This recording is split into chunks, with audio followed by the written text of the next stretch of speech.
grass-fed? What else do cows eat? Does this mean that it's healthier for me? Is this even from the U.S.? How can I truly know what's better when I don't know what any of this means or where any of this comes from?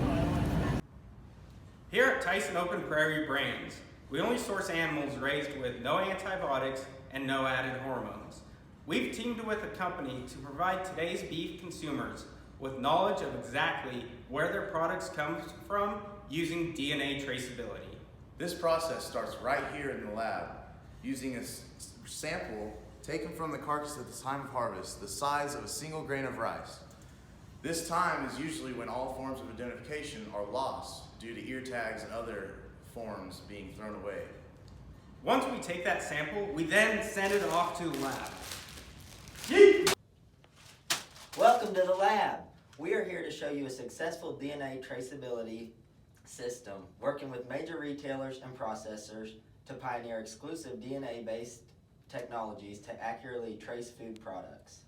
DNA traceability systems can trace the source of protein products through all stages of production, allowing food processors and retailers to apply value-adding quality assurance to their products. Our process begins before the processing plant back at the ranch.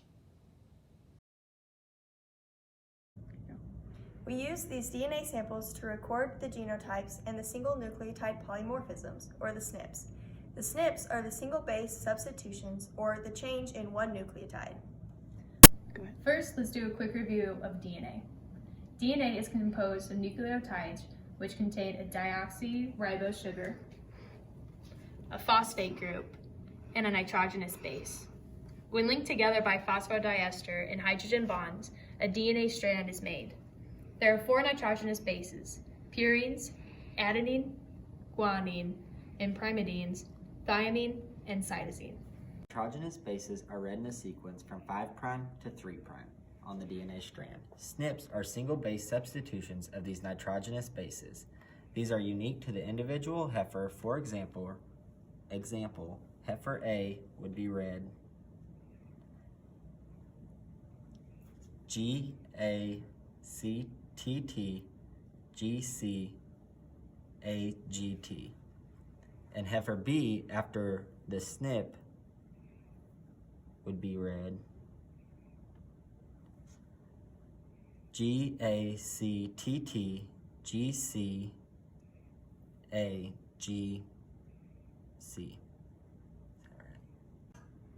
In order to complete DNA tracking, we take the sample sent in by the rancher and select a certain sequence to read and then record.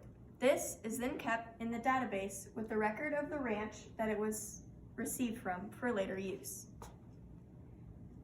Then take the samples we just received off of the carcass and repeat this process, creating the similar DNA sequence.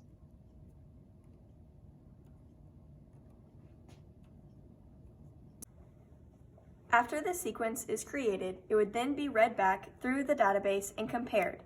When the matching SNP is found, we know the DNA sequence is the same. So for example, the sequence we just made would be read 5' to 3' TCG TAC TCG. We can then see that this sample sent in by the rancher from Rolfe Ranch is also read 5' to 3' as TCG TAC TCG. We can then tell that this sample came from Rolfe Ranch in Manhattan, Kansas. This next sample we can see is a very similar sequence, but its SNP can be found at the C to A. We can then see that this sample that we got from the processing plant matches, and we know that this sample of meat came from the G Genetics Ranch. Likewise with our last sample.